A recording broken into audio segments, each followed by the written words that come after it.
Good morning, everyone, and welcome to the Sunday service of Now Creations. Just a joy to be on your energy this morning. Just nice to gather with other like-minded souls. Happy to be in the oneness. Always want to encourage you that the most important thing in life is what you already have within yourself.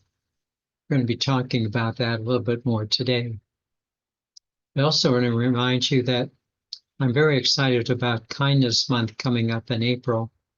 Some of you have already received your kindness packets in the mail. The rest of you will receive them this week. If you have not received your kindness packet, please give me a call and we'll make sure we get one mailed out to you. I also want to encourage you to join us if you're able to tonight with the New Earth with Eckhart Tolle from 6 to 7:30. Let's begin. My dear friends, it's a joy to continue to address you in these weekly teachings, especially because there is not only a continuity, but an elevation in these teachings. But more important than both of these is the fact that each one of you seems to be growing in your awareness. The quality of our teachings is raising the quality of our lives. That's the most important thing. This has always been the goal of Now Creations, to raise the quality of our lives by solid spiritual principles and values, and in so doing, to be able to usher in the kingdom of God right where we are, with our families and with our friends.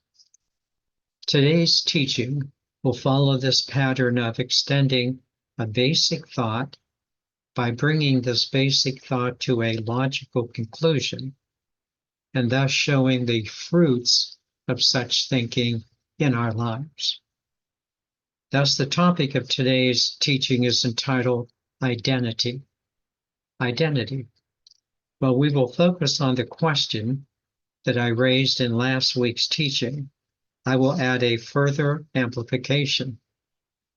In doing so, I will begin with a little Socrates, add some 21st century psychology.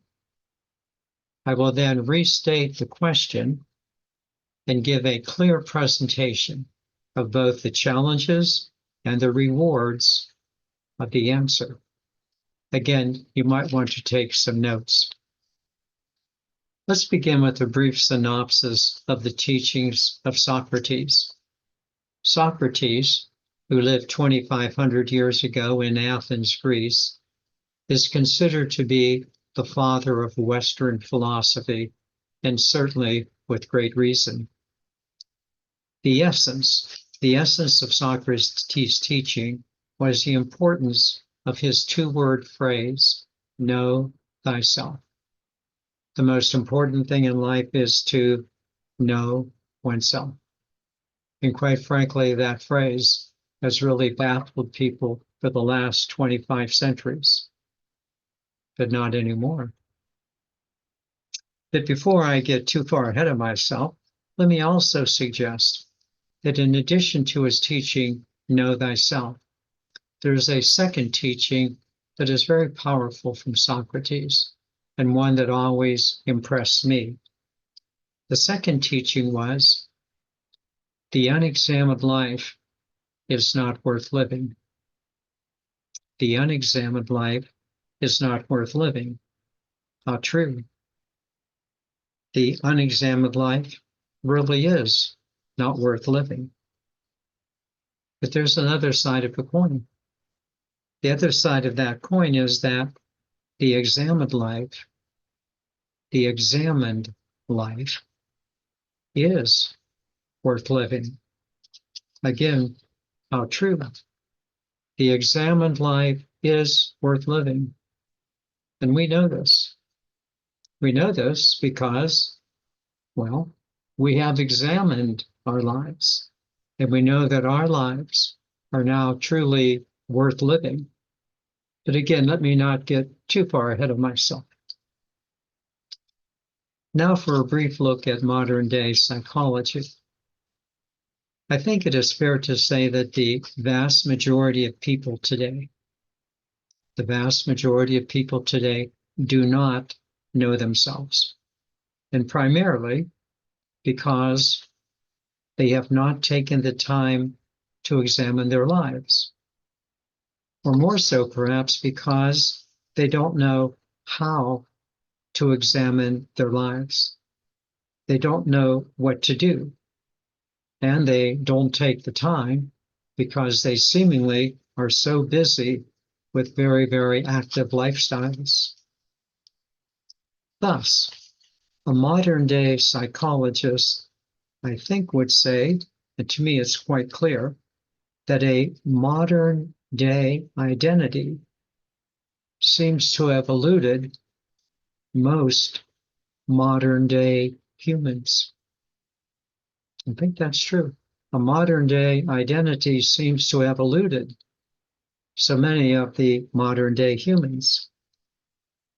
If anything, modern day humans are even less able to follow Socrates' advice that the most important thing in life is to know oneself. Again, primarily because they have not taken the time to do so and are too busy, just too busy with so many other things in life. But not you, not you.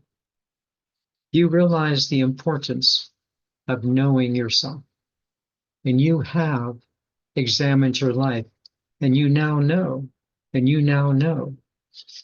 you really do know that presence within you. You have answered the only question that really matters in life, the identity question. It's the only question that really matters in life. And the only question that really matters is when we answer the identity question.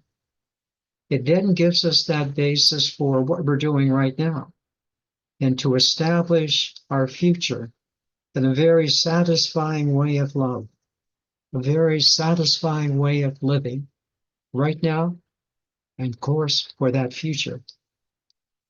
So let me now reintroduce the identity question.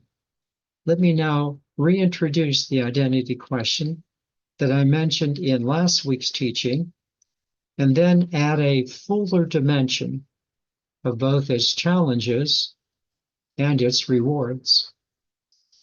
First, the question. To me, the only real identity question, so that you might know yourself for once and for all, is the following. The question is, am I the love of God in human form, or am I not? That seems to me to be the only question that really matters, that really counts in life. Am I the love of God in human form, or am I not? This is a question that's very important for us, not just from Socrates' time, and not just so much for modern day psychology, but more important, it's the question that you and I have to answer. Are you and I the love of God in human form? And I would suggest that we not only are ready to know that answer, we're not only ready to know that answer, but we want to know that answer. We desire to have that question fully presented for us. We have done the work. We have studied. We have reflected, and we have advanced. And we have joined with other mighty souls, just like those of us viewing this program this morning. We've joined with other mighty souls, and we are now ready to answer for once and for all that identity question, the only one that really matters, that will be the basis for our present life and for our future life. Am I the love of God in human form, or am I not? To address this question, let me first address the challenges that it has posed. These challenges are twofold. The initial challenges that are mostly external, and then a second set. The first challenge, mostly external, for so many of us, has been what I call the distractions of life. There are many distractions of life. By this I mean all of the stuff that we have to do that often gets in the way, kind of external distractions. Now, let me be clear. Many of these distractions are very important, and we have great responsibility in our daily living, and they do demand attention. But oftentimes, they demand so much of our attention, so much of our time, that they don't leave time over to answer that deeper question, am I the love of God in human form, or am I not? These are some of the distractions that demand attention, but not simply total attention. First of all, relationships with our significant others, very important.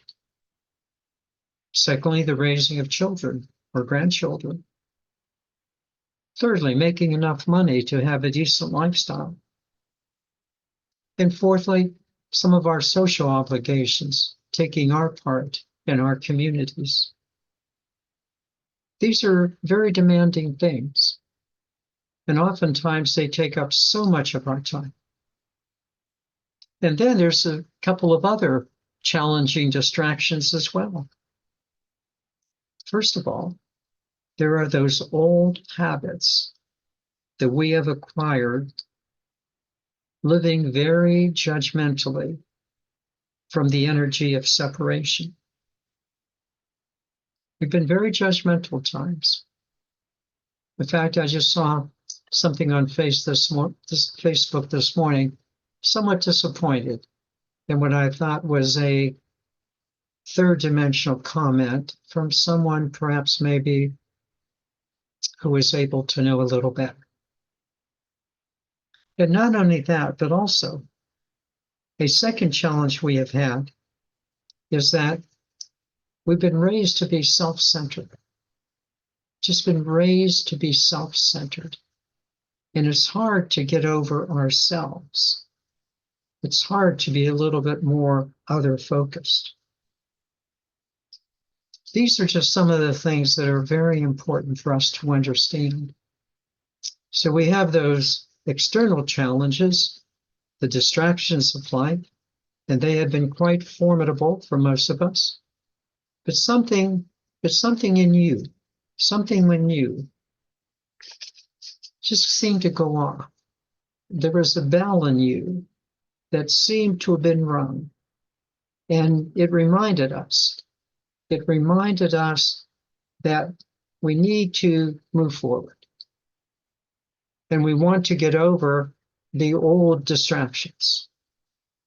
Bravo for us. We have been willing to answer the identity question. But there is a second set of challenges.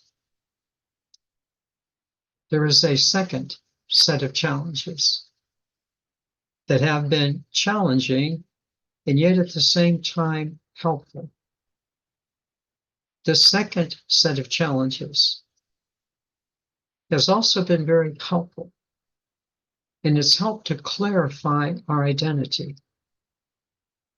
While the first set of challenges were more external distractions, things you just have to do, the second set of challenges was much more internal. They made you examine your inner self. And again, while very challenging, they were also quite helpful. These are 5 that I would suggest to you. 5 internal challenges that are yet very helpful. The first one, if I am not the love of God in human form, then who am I? That's a good question. If I'm not the love of God in human form, well, who am I? Reminds me of that passage of St. Paul in 1 Corinthians chapter 13, when he says, if I have all of the eloquence of men or of angels, but have not love, I am simply a noisy gong or a clanging cymbal. Don't you know a lot of people that are noisy gongs and clanging cymbals? My hope is that you have put away those clanging cymbals and noisy gongs. And then, if I'm not the love of God, who am I? That great passage from Shakespeare's Macbeth, which describes the fleeting quality of human life in these memorable words. Out, out, brief candle. Life is but a walking shadow, a poor player that struts and frets their life upon the stage. It is a tale told by a fool, filled with suffering, and signifying absolutely nothing. Who am I if I am not that love of God? Am I just like Macbeth's notion, full of sound and fury, but signifying nothing but a clanging cymbal or a noisy gong? This first question brings us then to the next two.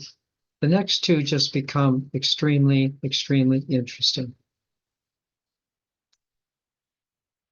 What is a profit of person if they gain the whole world, but either lose their soul in the process, or when you leave it all behind you? It's a good question for us to ask ourselves. So what does it profit you when you got all the toys and then you leave them all and probably got distracted in the process of trying to get them? Seems like there are more important things than just the toys of the world. And then there's that third internal challenge, which was very, very helpful to challenge you. When one begins to be attuned to love, when you become attuned to love, then it doesn't feel right when you are not attuned. You just don't feel right. So simple, and yet so true. Once the attunement to love begins, nothing else is really that appealing. This attunement to love, elevated to a higher and higher level, prepares us then for the fourth and the fifth challenges. The fourth challenge, again, was to move beyond self-centeredness. This took some time. This took some time for us. We were so used to doing what was in our best interest. We were raised that way, to try to make your way in the world. This was very, very challenging for us, especially when self-interest just seemed to be so prominent, and particularly when protecting our family and our friends. Until we began to realize that everyone is a member of our family, that everyone is a friend.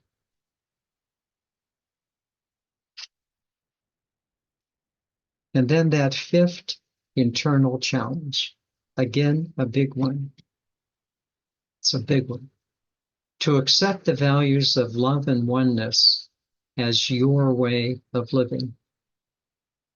This included the acceptance of everyone, understanding that even those on their own soul journey, and who do not necessarily see things the way we see them, are still a part of the oneness. And they need our love. Again, acceptance of such a feeling for those with whom we disagree has been a big step for us. And not just to tolerate them, but to be one with them and to love them. Well, having described both the external distractions and the internal challenges, again, you can see this journey of ours has taken years. It's taken years for us to master. But we are now ready to consider the truth of the teaching. I am the love of God in human form. We're ready to consider the truth of this teaching. I will begin with a true teaching from Teilhard de Chardin about the absolute importance of love for humanity, and then proceed to share the 5 things that changed within us so that we might truly understand, yes, I am the love of God in human form. Listen closely to the teaching of Teilhard de Chardin. Love alone is capable of uniting living beings in such a way to complete and fill them. For love alone joins them by what is deepest that is within them. I'll read it again. Love alone is capable of uniting living beings in such a way to complete and fill them. For love alone joins them by what is deepest within themselves. I'm going to repeat it again. Love alone is capable of uniting living beings in such a way to complete and fill them. For love alone joins them by what is deepest in themselves. Have you not found this to be true? The love is the deepest quality within you.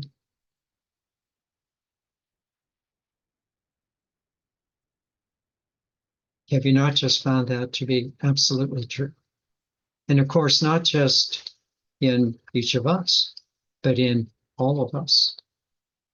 Love is the foundational truth of life. It's the only unifying quality because it doesn't try to unify us on the outside, but rather from what is within. It's what we all have in common. And thus, as such, it's really a hope. It's really a hope, not just for us, but for everyone, to fulfill Socrates' teaching. Yes, we do want to know ourselves as love. And yes, we have examined our lives, and we have found that love is the pathway forward for all humanity and for all of life. You have to understand the importance of love before you're really going to do it.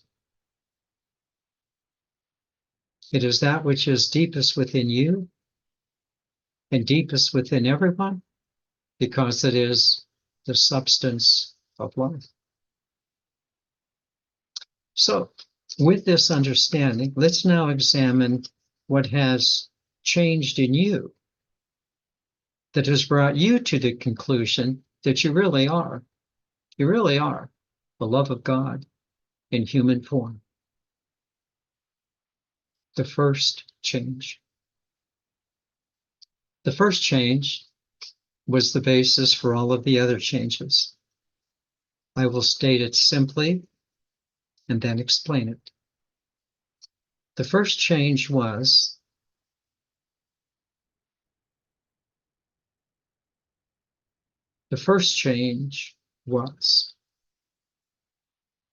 that you began to take your relationship with God seriously.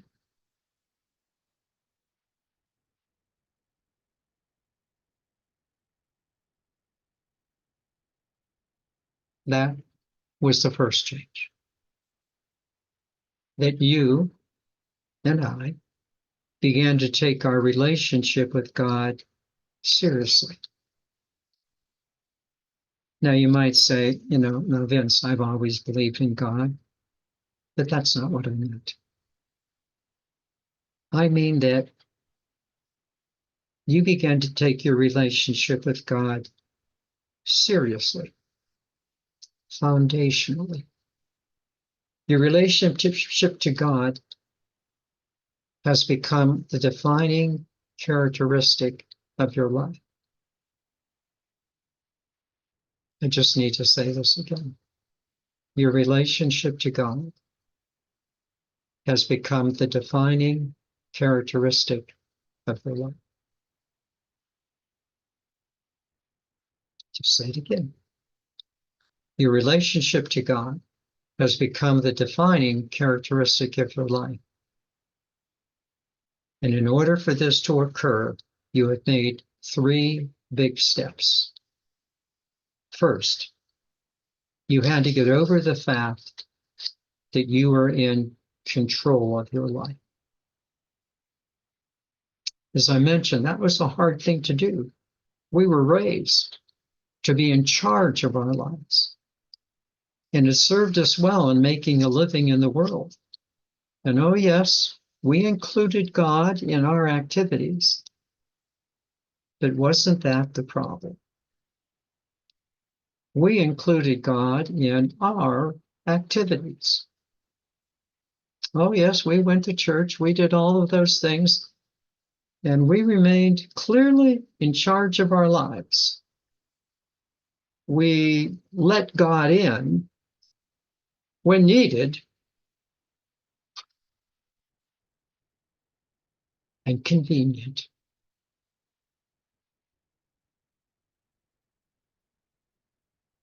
The second step was an enormous one. It concerned how we saw God. Listen attentively, please.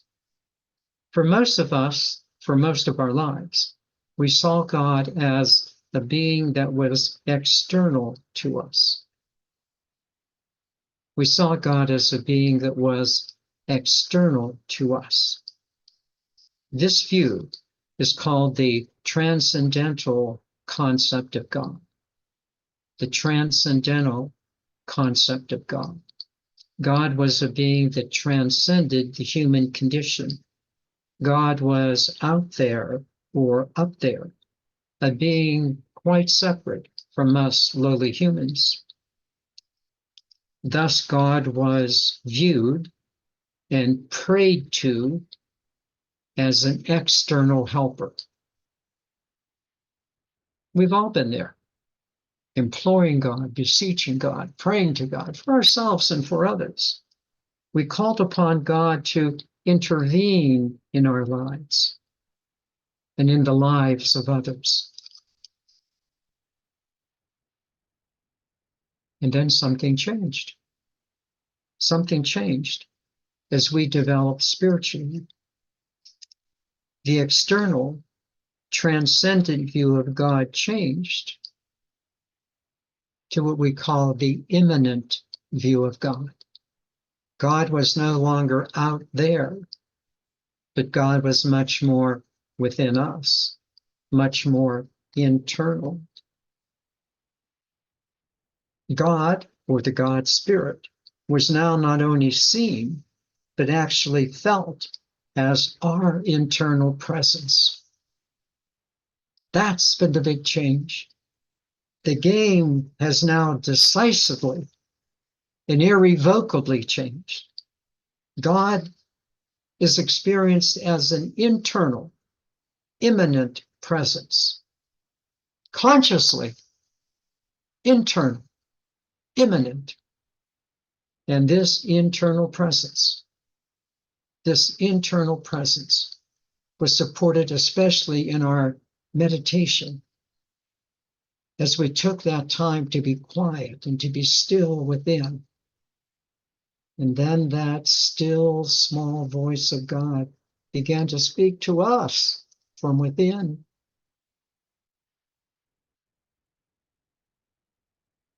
And then the third step exploded within us. It came from a teaching in A Course in Miracles, although it was present in other Eastern teachings for centuries. But the words in A Course in Miracles that just seemed to resonate within us, especially those of us in Western culture, the words were these: you are an idea in the mind of God which has not left its source. The first part of that was kind of clear. You're an idea in the mind of God. Oh yes, we have a purpose to fulfill. But it was the second part of that saying. You have not left your source.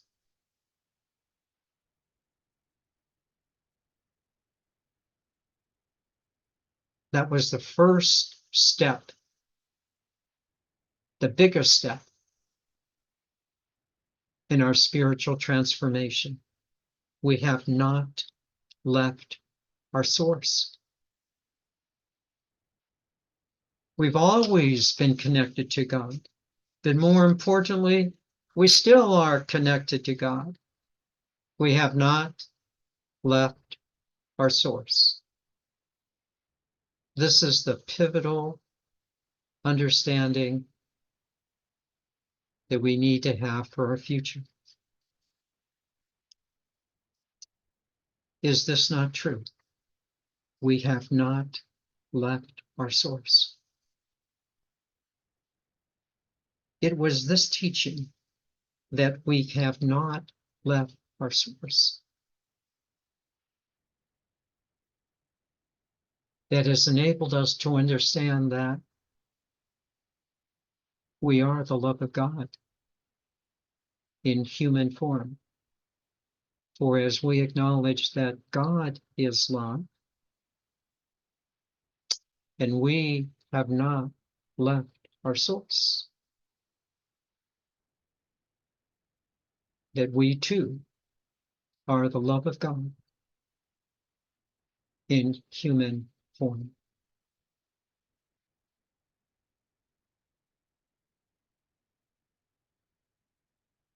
This is the point we need to understand as we go forward spiritually.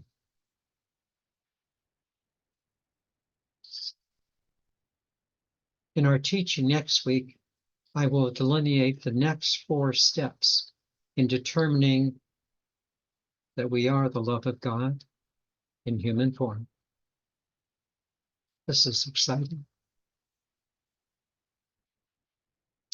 In conclusion, we have addressed the only real question in life: who am I? And we not only know who we are the love of God in human form, but we also understand what a treasure that is. Just what an absolute treasure. That we not only feel this, we know this, and we are living this. We're ready to move forward. But before we do so, before next week's teaching, please take the time to review this week's teaching, to digest your identity. Learn to see how all-encompassing it is. And yes, please realize that our identity is not just individual, that we are advancing as a collective spiritual community. We are advancing as a collective spiritual community, for love unites what is deepest within all of us.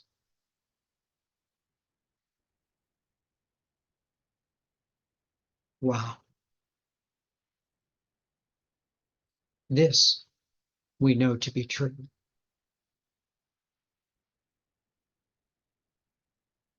Let me now take you into meditation, and what a joy it is to do so. Let us begin as we normally do, by simply focusing on our breath. Again, just taking that time to settle. Allow the breath to become your best friend. Let it just settle you. Settle your body, your mind, and most of all, bring you to the fore. Please begin.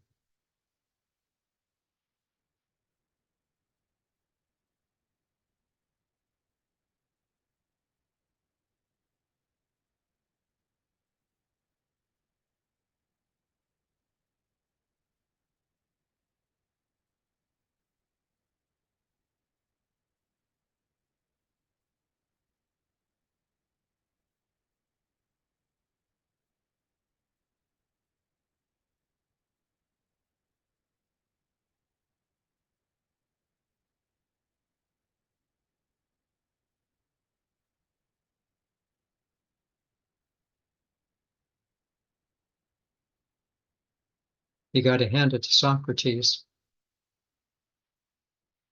He knew the right question to ask. That the most important thing to know in life is to know thyself. The identity question.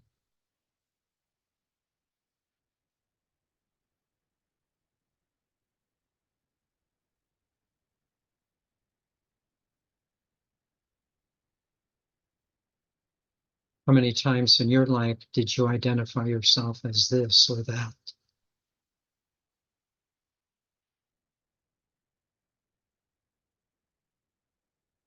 But now you know.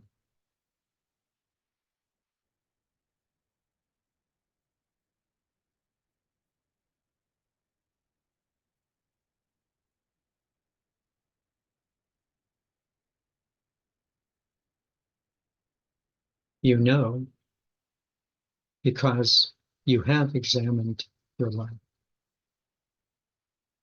It's true that the unexamined life is not worth living, but you've examined your life. You've taken a good look, and now you know.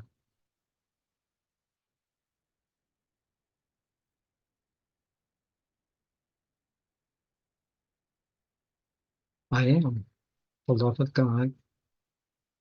Very conscious of this. I know this. I am the love of God in human form.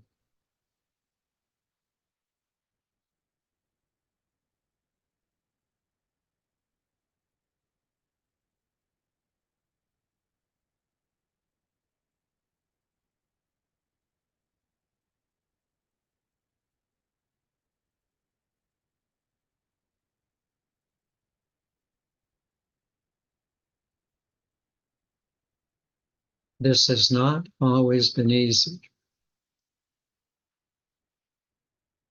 to understand, let alone to live.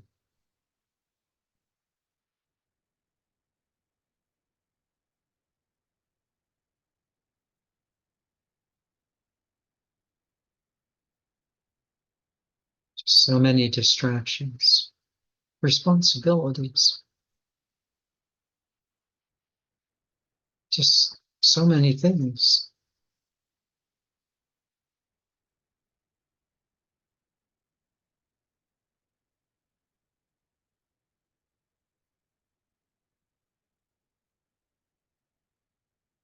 External distractions. Not that they were bad, but they caused us not to take enough time to stay focused.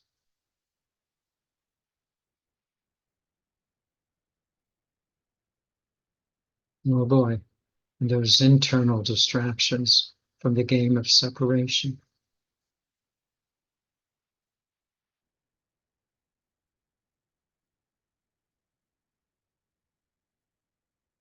It has been a spiritual journey.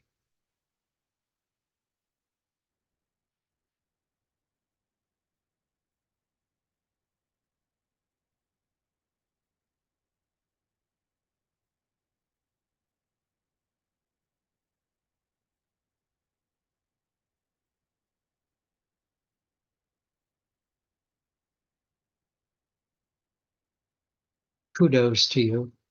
Bravo. Bravo.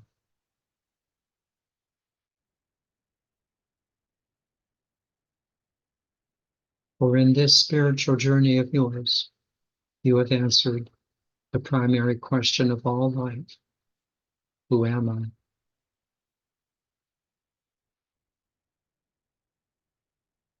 And you know,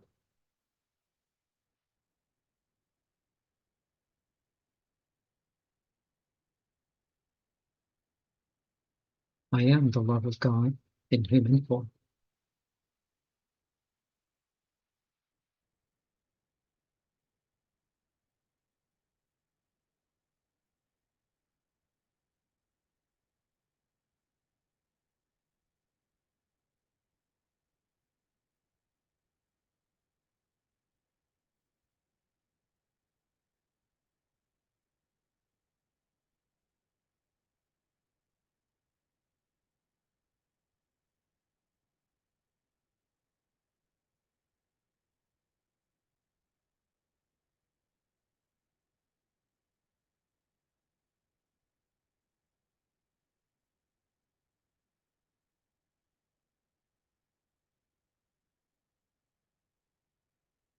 And you realize that not only are you this, but so is everyone else.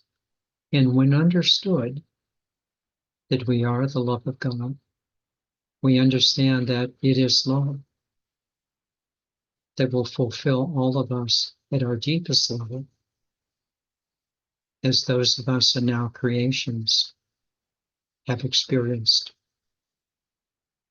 What unites us is it not the love of God? This unites us.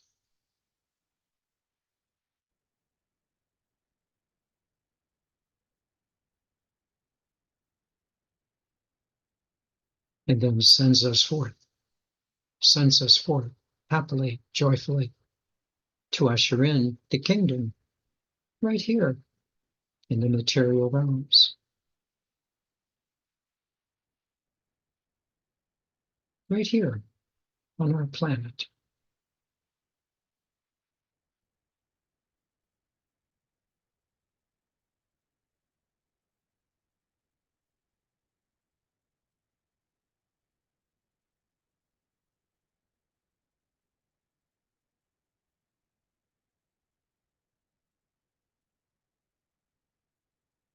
So here was the turning point.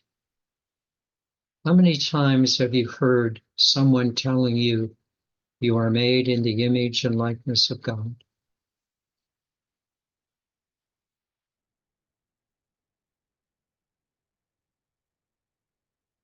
The turning point was not you hearing it again and again and again. The turning point was when you said, I have not left my source.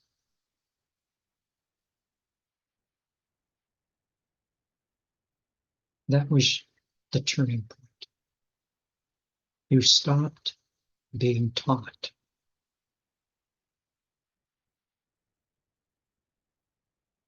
And you started to accept. I have not left my source.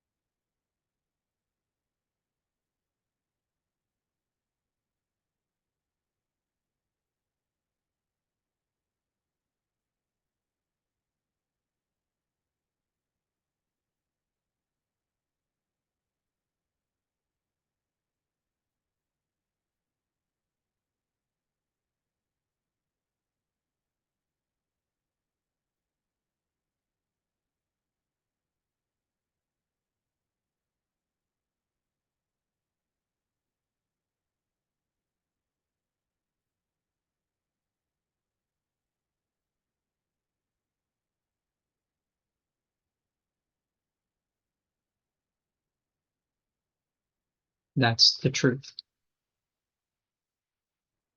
We are extensions of the source.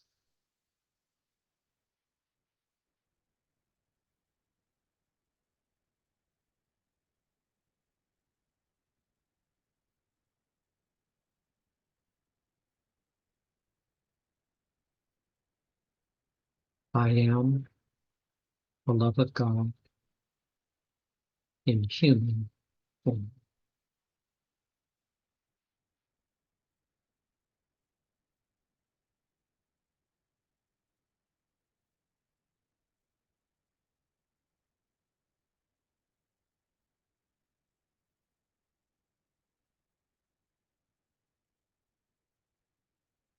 We are finally taking our relationship with God seriously. So let's drop the word serious and let's just say we're finally accepting our relationship with God with great joy.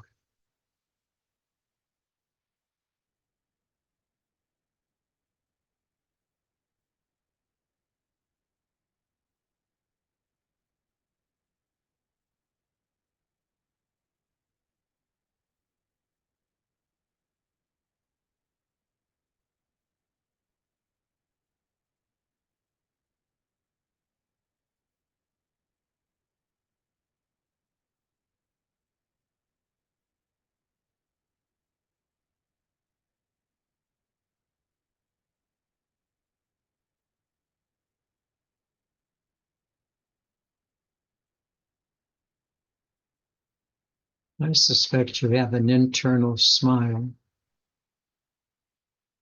You just know this is true. Makes you smile, feel good.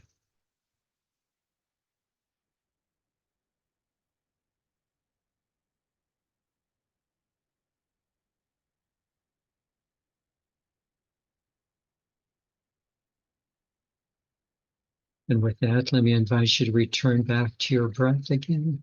Just nice, easy breathing. Happy, happy.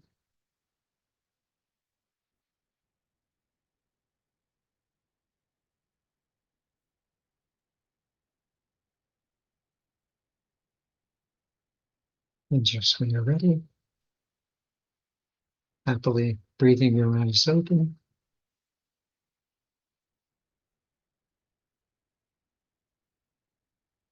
You know yourself. Oh my goodness.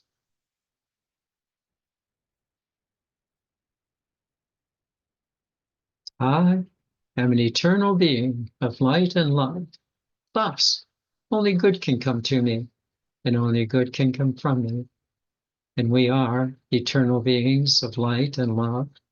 Thus, only good can come to us, and only good can come from us. Namaste.